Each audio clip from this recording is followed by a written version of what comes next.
Thank you so much for joining us then this afternoon. Let's start here.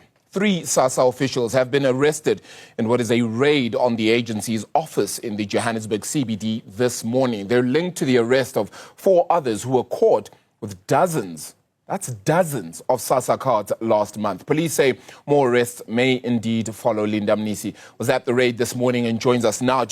I suppose, let's first start off with just some of the details. How many people were pretty much arrested when it comes to this, and the expectations from here on, and how severe this could be? Yeah, in fact, this is an investigation, Arabile, that started in February. And it started purely on suspicion by employees at a ShopRite in Dlamini, Soweto. They saw these 2 women who were allegedly making purchases and had a number of Sassa cards that were suspected to be fraudulent. What they then did was call the police. Police, upon arrival, questioned these women. They fined a number of cards. But these women then lead the police to a man who was waiting for them in a car. This man, we later find out, is a Sassa employee. They search him, they find dozens of cards, like you say, 139 Sassa cards, 60 Time Bank cards, 8 FNB cards, SIM cards, ID photos, as well as 5 passports. This man then leads them to his alleged accomplice, a Malawian man, an Ethiopian man rather. And that man, too, is also found with Sassa cards, money, as well as an unlicensed firearm. That's the allegation, right? So the police then arrest all 4 of them. And the estimated value of those cards at that particular time, we were told by police, was around 265 million. I want us to take a listen to what Mavela Masondo, the police spokesperson in Gauteng, had to say. This case, it started in February. Remember that in February we arrested 4 suspects in Dlamini. It was 2 females and 2 males, and one of the males is an Ethiopian national. This is after they were found withdrawing money at a ShopRite using fraudulent Sassa cards. So we continued with our investigation. Is then that we revealed that they are working with some of the employees of Sassa in this building. So we're actually looking for 7 of them that are working with the ones that we arrested in February. So today we only found 3. So we still have other 4 that we are looking for. Unfortunately, we're told that they are on leave today. So after the arrest, right, as Mavela Masondo indicates that they arrested all 4 of those suspects, they made an application, a bail application. They were supposed to make a bail application on the 4th of March. And in that, bail application, I don't know if we have those visuals to show you that, it took a while for it to start. It was delayed and delayed. Any particular reason? Yeah. So what we find out during this bail application of these 4 that you're now seeing on your screen is that police were still investigating, including Sassa investigators, and they had uncovered more information, and that is why this bail application was delayed.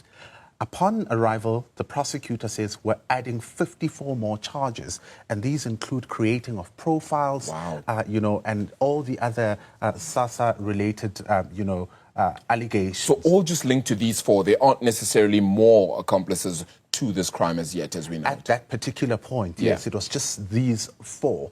But the investigations that came out from all of this then led us to today, because what the police are telling us is that they uncovered that there were more people that were involved, and some of those include some of the officials that work at the Johannesburg offices of Sassa. You see those visuals indicating the arrest that happened rather. This is additional arrest then, other than the 4 that we've just seen. This is definitely an additional arrest to that. This is an additional arrest that stemmed from investigations that came out of those 4.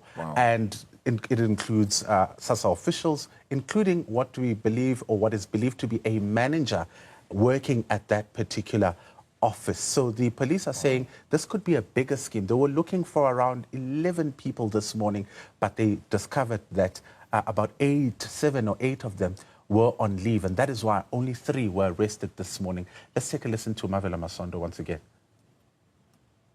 For this specific case, for now, we are talking about the 4 that we arrested in February and the 7 that we were looking for today.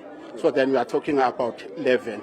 But we believe that it's a bigger syndicate. Because remember, in February, we found more than 150 Sassa cards and bank cards from those suspects. So it shows that there are a lot of people that are involved in this syndicate. And one of the people that we are looking for, the ones that we didn't find today, is the manager. He is the one that is in charge of this building. So unfortunately, we are still looking for him. We'll go to his place of residence, so we'll make sure that we find all of them.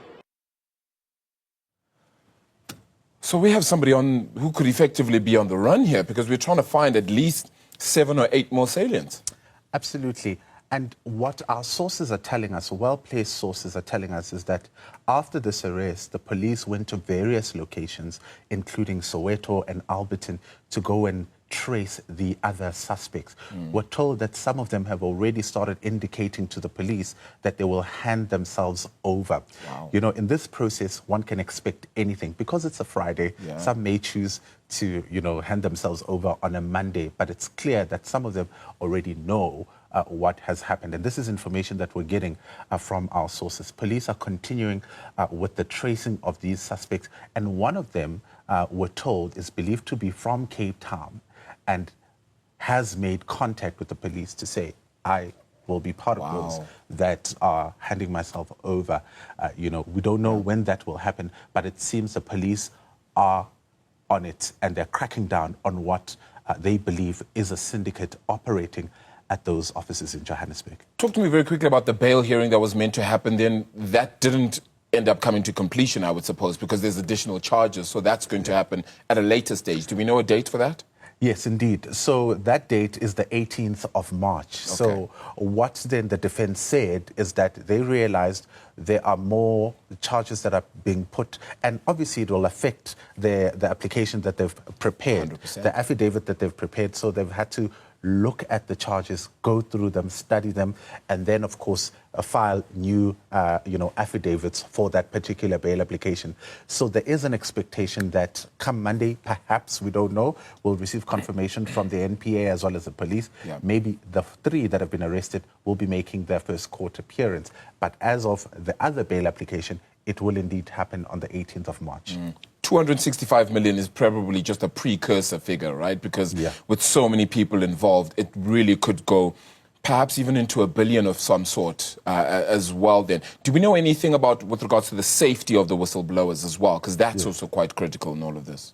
Yeah, well, at this point, the police have not indicated anything, or maybe the whistleblowers fearing for their lives, because it started as just suspicion and led to an inquiry by the police, who then continued to uncover more and more. We spoke to Sassa initially when the story came to us, and, they till today, they have not come back to us. Today, we tried to reach them again, and they said they would be releasing a statement and that it would now be handled by the national office. So we are waiting to hear how big this problem is, because some of the questions that we had sent to them is that this appears to be a big thing. It appears to be bigger than what meets the eye, and especially after 54 charges were added. You should have seen the family members that were there in court, quite shocked at what was happening. We're also realizing or being told by officials that amongst the 2 women that were initially arrested, one of them is actually the wife of the Sassa employee